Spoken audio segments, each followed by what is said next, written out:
Cette exposition se présente d'une façon un peu singulière. Le point de départ, c'était cette amitié qu'on a, Antoine et moi. Est-ce que c'est suffisant pour faire une exposition? Sûrement non. Mais au-delà de ça, c'est le parcours de deux artistes qui se connaissent depuis quasi 20 ans.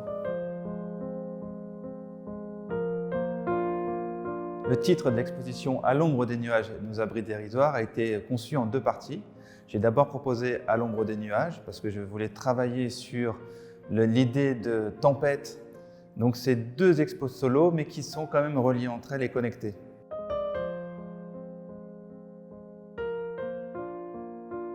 Ces œuvres ont été réalisées pendant le confinement. Lui comme moi, on avait besoin de revenir vers la nature, vers le ciel, vers les éléments.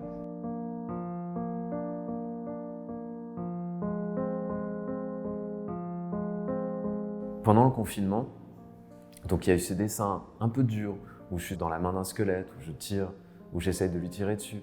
Et il y avait ces dessins réconfort qui étaient ceux d'être dans le lieu que j'aime, ou disons le décor de beaucoup de mes dessins, qui est sur une île, donc l'île d'Oléron, à la pointe de l'île.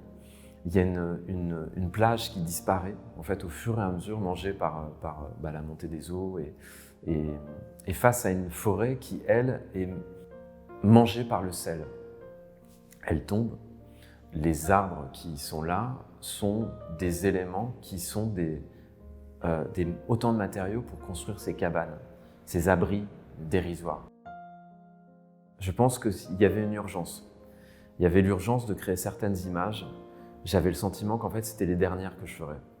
J'ai déchiré le papier aussi pour parler de cette menace, comme une infraction de cette réalité-là dans mon dessin.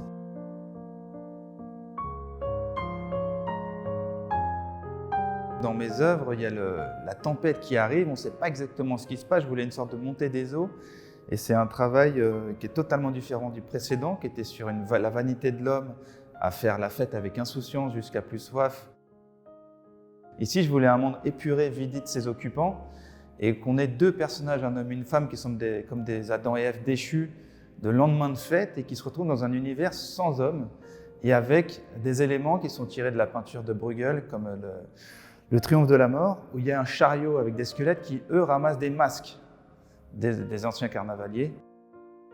Et on ne sait pas ce qui se passe, mais il y a une tension dramatique due par la tempête qui arrive, la montée des eaux, les lumières qui changent. Je voulais travailler sur les éléments, que ce soit un travail sensitif sur l'espace, sur le vent, sur les lumières, sur la facture aussi des nuages, des choses comme ça. Donc tout un aspect, on va dire, physique des choses et pictural. Le choix de l'hyperréalisme, c'est vraiment juste un point d'appel. Je fais les choses réelles alors que les situations paraissent irréelles. C'est un moyen de rendre réelles des choses qui n'existent pas ou qui sont irréelles, un peu proche du rêve ou proche d'une réalité annexe.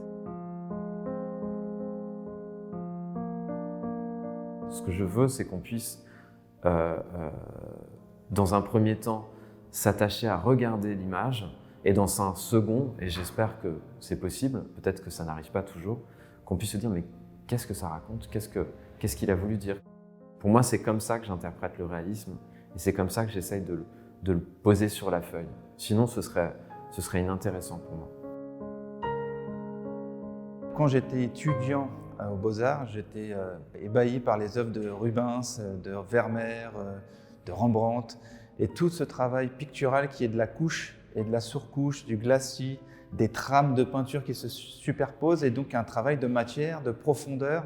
Et c'est quelque chose qui m'enthousiasme au plus haut point. Quand je fais un glacis à une certaine étape du travail, la chose commence à prendre consistance et à se révéler d'une autre manière.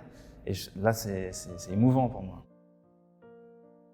Ici, c'est vraiment un travail où je recrée un nouveau monde qui a ses références et ses influences, mais c'est aussi un voyage imaginaire dans la peinture, dans l'histoire de l'art, mais à travers mon univers à moi et mon imaginaire. J'aime bien rêver le monde en peinture, on va dire, ou par la peinture.